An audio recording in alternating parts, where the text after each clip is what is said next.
Welcome back, MTG Joe here. Today we are going to look at the weekly metagame breakdown for Standard Best of 3. We had the weekend's event that was Pro Tour Aetherdrift. That was a mix of Standard as well as Aetherdrift Draft. The event was won by Domain Overlords, Overlords, whatever you want to call it, placing 3 in the top 8. So we'll take a look at those decks. We're going to look at what's done well on the Arena ladder for the last week leading into Mythic and seeing, for the end of the month, what's the best thing to kind of play to get you a top finish for the month. So as always, we do weekly looks, best decks that are playing across the various formats.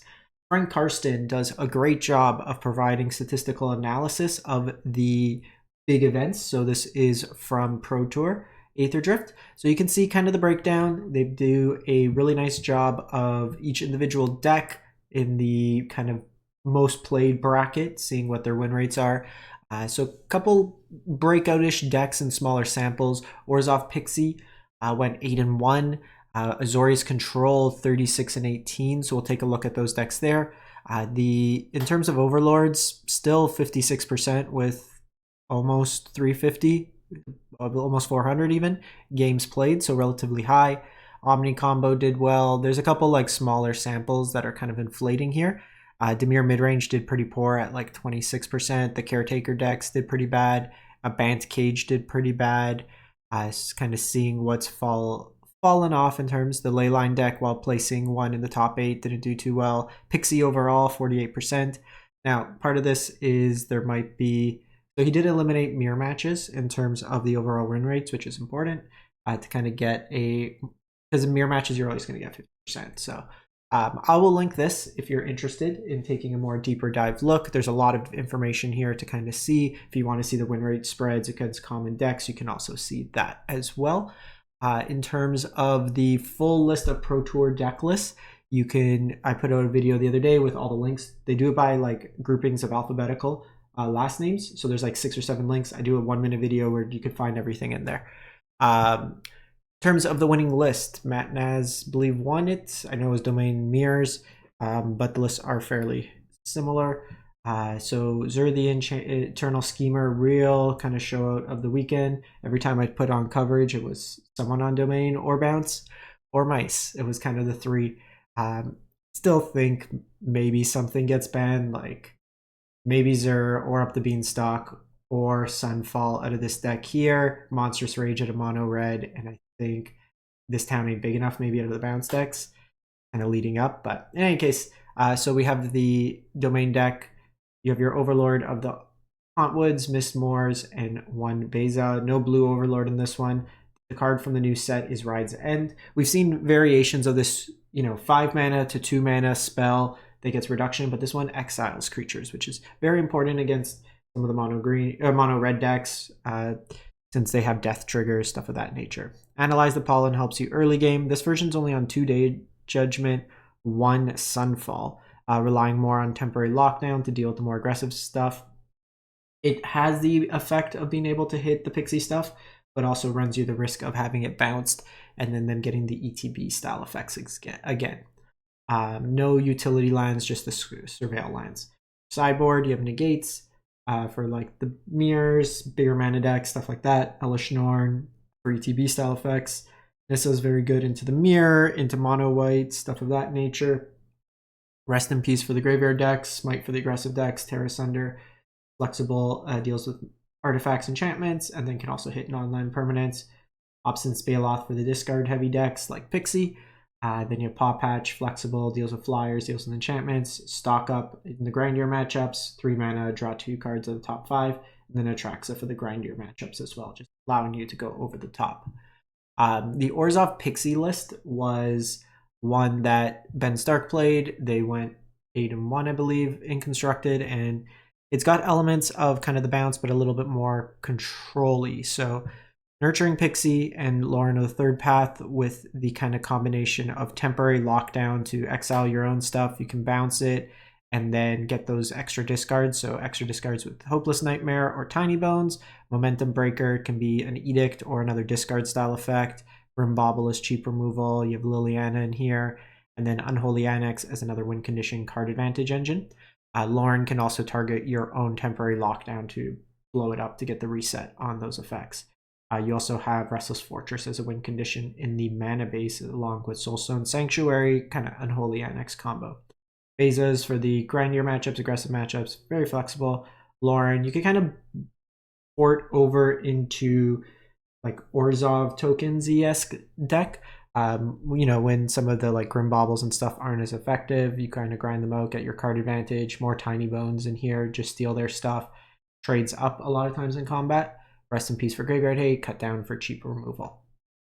In terms of looking at untapped, for the Mythic for the week, we have Domain as the highest represented deck, which is usually what you see. Whatever wins the Pro Tour, whatever has a good showing is going to see a big uptick. Jeskai Oculus is a sweet deck from the event, 11.4%. Bounce Esper version, 9.6. Gruul Aggro, 7.5. And then you kind of drop Mono Red at 4. Golgari's had mid showings, Dimir mid-range 3%, and then the Delirium kind of exhaust decks at 2. You see a big jump in Domain, where earlier in the week it was, you know, sub 10%. See that increase. We also see the Oculus deck kind of jump up in terms of play rate. So 20,000 games played. For the most part, I tried to look at 50 game cap. For some instances, I went down to the 35 game cap. There's some decks that were in the 35 to 50 range, like Dimir Bounce, that would show up. But again, just a version of the Domain deck is playing the highest win rate right now, 76%. So slightly different, where you have the scroll shift variant here, but heavier on the Overlords, a little less earlier interaction. This one is 2 Sunfalls, no Day of Judgment, no Analyze the Pollen. So some variance between the two. Season of Gathering as a way to kind of draw cards, flexible, deals with artifact enchantments. I think if you're going to go with it, go with the Pro Tour list. Looks a little cleaner, a little bit better interacting early. Then go to Mono Red Aggro, 74%. So pretty stock list main board.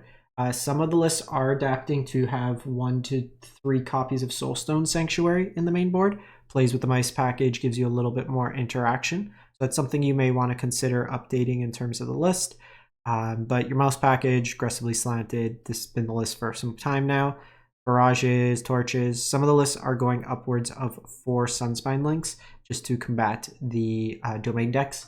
Gives you a little bit more reach and then a threat that doesn't get hit by temporary lockdown. So that's something you might want to adjust as well, depending if you are seeing an increased amount of Domain. That's a way to kind of shift it up. We have Dimir Bounce, so 74%. So Dimir midrange, Dimir Bounce, overlapping cards, but the Bounce version is playing this town Storm Chaser's Talent, Fear of Isolation package with like Hopeless Nightmare. So early game, you're just trying to take advantage of ETB style effects, get some value, 2-for-1 your opponent a lot. You have Momentum Breaker as an additional Edict style effect along with Nowhere to Run. Go for the throw. Get Out can be used as both a counter and to return your own stuff. Bloodpit's Drowner can be repeatedly bounced to hand and then tap down your opponent's stuff. Enduring Curiosity draws you cards. Kaido, aggressive. On curve is just a really powerful threat. You have your Soulstone Sanctuaries in the mana base along with the Restless Reefs. Sideboard, you have Duress for Hand Hate, Ghost Vacuum for cheap Graveyard Hate, Grim Bauble as a 1-mana removal spell that can be repeatedly bounced to hand, really good against like Mono Red, the aggressive decks. Spell Pierce, cheap Disruption, Get Out in the grindier matchups again, can be both counters as well as return stuff to hand to get extra value. Creatures as well as Shieldreds usually come in against the aggressive decks. You just shift up. You could play more like a mid-range traditional focused version. Dashana, anything with activated abilities, domains, mono white, stuff like that, shuts off those triggers. Oil Deep Gearhawk's an interesting one. So big lifelink body with 4 toughness, so it doesn't get hit by like lightning strike. It also gives you the choice when it comes in. You can either look at your opponent's hand, take their best card, let them draw a card in place, or you can target yourself and kind of just use it as a looting effect to curate your hand as you kind of go. Fix command as a sweeper, rebuy value kind of engine. Gruul Goblins Exhaust. This is one of the decks that was a little bit smaller sample size, but it is effectively mono red goblins with the green for Afterburner Expert in the main.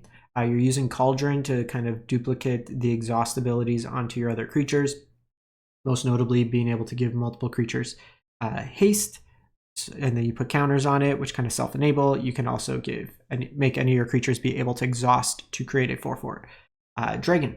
Now, notably with this, the creature that gets the instance of it can still only exhaust once, so you can't just exhaust the same time over and over and over.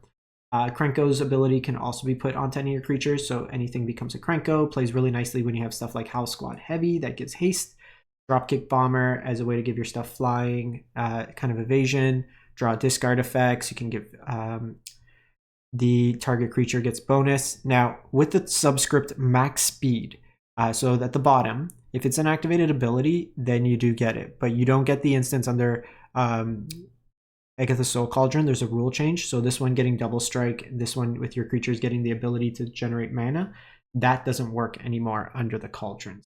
You have Soulstone Sanctuary and Cavern as utility lines in the deck. Sideboard, just cheap removal depending on the matchups. Another Cauldron for Graveyard Hate decks, Paw Patch, Enchantment Hate, as well as dealing with flyers.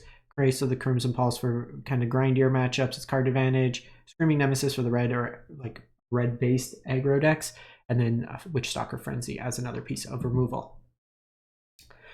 You don't see much Rakdos Lizards, but it's showing up 68%, almost 100 games. This is kind of a still somewhat aggressive. You have your Hired Claw, your Viridescent Vine Slasher, so this deck can definitely kind of push damage. Gastel Thrillseeker is another lizard that goes into the deck. Notably has Start Your Engine, so it gets some ability that subsequent copies, once your engine is going, your max speed, the subsequent copies get Death Touch and Haste, and then when it enters, deals 1 damage to each target opponent, you gain a life, which triggers a lot of the other kind of Spectacle-esque cards. You know, Flame Cash Gecko wants damage dealt, Fireglass Mentor wants damage dealt, Gev kind of gives you that value. With Valley Flamecaller with double, Flint gives you card advantage, and then Alessia lets you kind of aggressively attack with stuff and then bring it back. Go for the Throat and Nowhere to Run as cheap removal. Ghost Vacuum for Graveyard Hate, Anoint with Affliction as cheap removal. Lead the Swarm hits enchantments, so things like Temporary Lockdown, Leyline Binding. You may want to play Withering Torment since it doesn't take you as much damage on some of the bigger enchantments. Pyroclasm, cheap sweeper for like the go wide Convoke style decks. Blot Out as for big stuff, hits Kaido even the turn it comes down since it gets around the Hexproof. Thought Stalker Warlock as your kind of Duress style effect, and then Urbrass Forge for the grindier matchups. You may want Duress in the sideboard as well. If you're anticipating more Domain, I could see that being a reasonable call out. Forge is fine against Domain, but they can just Leyline Binding it. They can also have Authority of the Consoles, which they usually bring in against some of the more aggressive decks. Rule Prowess, so 64%. So these decks are going to be any number of Innkeeper's Talent between 2 and 4 typically. They leverage the mouse package that we've seen. Paw Patch Recruit I've seen as a 1 of, 2 of, 3 of in some lists. So there's some flexibility there. Questing Druid is usually 2 to 4 of in these decks. So really customizable in terms of your flex pieces. But the Innkeeper's Talent lets you create, like, gives you the ability to go all in on one creature if you want. That lets you play around sweepers where you can still put enough pressure. The obvious Manifold Mouse, Heartfire Hero, kind of double strike Monstrous Rage package, very strong. Torch the Tower and Burst Lightning as some cheap removal. You'll see a Soulstone Sanctuary in here, as well as a Restless Ridgeline in the mana base for utility. Graveyard Hate with Ghost Vacuum, Litho Barrage for blue and white stuff. Paw Patch for Dimir Bounce, anything with a lot of targeted removal. Gives you multiple bodies, lets you kind of put pressure and makes some of their removal a little awkward, especially cut down. Torch, and then Obliterating Bolt when you need it. You have Paw Patch Formation, flexible card, hits enchantments, flyers, and then Sunspine Links for the more like Domain decks, stuff of that nature. We have Jeskai Oculus, so this one's at 64%, so this is a really cool list. This just seems like something that's really, really fun to play. So more mid-rangey focused than all-in kind of combo-esque that like the blue-white version was. The blue-white, you could kind of neuter it a little bit better, but this one here could just play fair mid-range. Fear of Missing Out lets you draw discard, can give you multiple attack steps. There's a lot more targets with Helping Hand and Recommission to get back. This one's basically an Izzet deck that's using the white cards for Reanimate. Still have Oculus, you have Kiora in here, and then you have Steamcore Scholar. Flyer, draws discards, gets you some value. There's Prophecy-Eidetic Memory you can play in these decks sometimes. There's Malcolm, which can be okay, but it does potentially trade down a lot in terms of there's a lot of like 1 power flyers going around the format. cheap removal and Dragonfire, Torch the Tower, Spell Pierce. We have Mako, which on turn 1 is very strong. If you just draw discard loot through your deck, it can become a fairly formidable threat. Your sideboard is Ghost Vacuum for Graveyard Hate, Destroy Evil, Artifact Enchantment Hate, sorry, just Enchantment Hate, Rest in Peace style effects, big creatures, Exercise, similar idea, instant speed, but this gives you the flexibility for artifacts. Get Lost is cheap removal, No More Lies is cheap counters, Sheltered by Ghosts for the red-based aggressive decks, Peacekeepers in here, you have Kaido, and then Urbrass Forge. A lot of the lists at the Pro Tour were actually playing. So if you want to check it out, there's also this version from the Pro Tour that went, so they're playing 3 Chandra Spark Hunter in the side. So similar kind of concepts. This one's on Inti, Fear, Steam Core, and Oculus. So slightly different configuration with this one here. This one's on Prophecy, Eidetic Memory, Bitter Reunion as well. So there's some customization. These Chandras looked really, really good post-board when they brought in sweepers. Just consistently putting pressure on your opponent was a very interesting inclusion. Filigree Silex can be reasonable against the bounce deck since it hits all kind of non-land permanents, usually 1 or 2 mana. So kind of 2 options there if you want to check it out. Then go to Azorius Omni combo. So this deck here, 64%. Pretty straightforward. Self-mill, loot. You want to mill over Omniscience. You bring it back with Abuelas. You cast Invasion of Arcavios from your hand with Invasion. So this is the kind of alternate win condition where you have a Nerving Grasp that just keeps bouncing it back. So you could get Season of Weaving. You make a token copy of this. You bounce everything to hand. Then you Invasion for a Nerving Grasp for Invasion. And then you just keep doing that to make a whole bunch of creatures. You could also this town to then give it haste. There's the version that plays Beseech the Mirror, where you Beseech the Mirror for your sideboard. For this town ain't big enough. This town picks up the Invasion. You Invasion for Beseech the Mirror, which then gets you the second Invasion. The second Invasion gets this town ain't big enough. This town ain't big enough. Bounces both the invasions to hand, and then you just keep looping Heroic Reinforcement in the town ain't big enough. So that one's a little bit less click intensive than this one, and it isn't reliant on your graveyard size. It also, but once you kind of go off, you win that turn. Cheap Disruption, Exercise, Grand Abolisher for counterspell based decks, Temporary Lockdown for the aggressive decks, Negates in here as cheap counter. We have Azorius Control from the event. So big card being played here. This card's seeing vintage play in terms of stock up. You know, in vintage when you can have 3 mana plus mana on turn 1, it's pretty good. So this one here, look at the top 5, put 2 of them into your hand, the rest of the bottom of your library. While Sorcery Speed, it gives you a lot of depth in terms of card selection for the matchups, but a lot of cheap interaction that has it. Day of Judgment as a sweeper, 3-1 to Sunfall. We see Ride's End again as a flexible removal spell. Beza kind of slows down the early game and can be a win condition. You have a couple Mistmores and Hornlock Whale, and then Jace can mill out some of the domain decks. So it gives you some action against both styles of decks. Fountain Port for utility land, Restless Anchorage, Demo Field, as well as Blast Zone. So really taking advantage of the utility lands in this deck. Devout Decree, you have Negates in here, cheap counters, Rest in Peace for Graveyard Hate, Tishana's Tidebinder for activated abilities.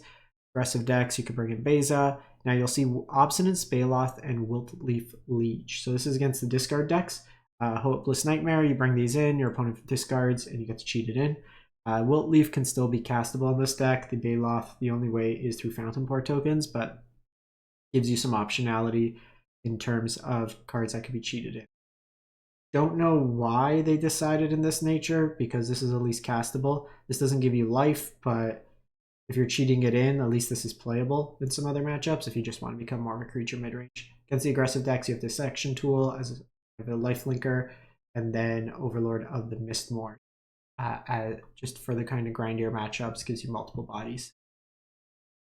Esper Bounce, 61%, so pretty stock. We just see Momentum Breaker kind of sneak in here. This version's a Spiteful Hexmage version, but just bounce for value. This deck's been around for some time now. Just kind of scanning, we see the Grim Baubles added to the sideboard, as well as another Momentum Breaker. Your cheap counters, your Graveyard Hates, the Sheltered by Ghosts for the red-based aggro decks. Shrouded Shepherd as a repeatable kind of bounce sweeper effect for like Convoke and stuff like that. We then have the Leyline version of the deck. So this one here, mono red Leyline, Leyline of Resonance is what you want to try to get into play. Bunch of pump spells. Overprotect gives you big power boost, trample, indestructible, hexproof. Snakeskin, again, hexproof's not the best in this format because nowhere to run. But between Scamp, Heartfire Hero, there's potential for turn 2 kills. You have the fling effects in here as well. Very aggressively slanted deck.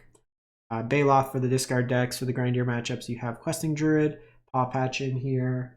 For artifact enchantments, heavy targeted removal, you have Paw Patch Recruit, cheap removal options, and then Ghost Vacuum for decks.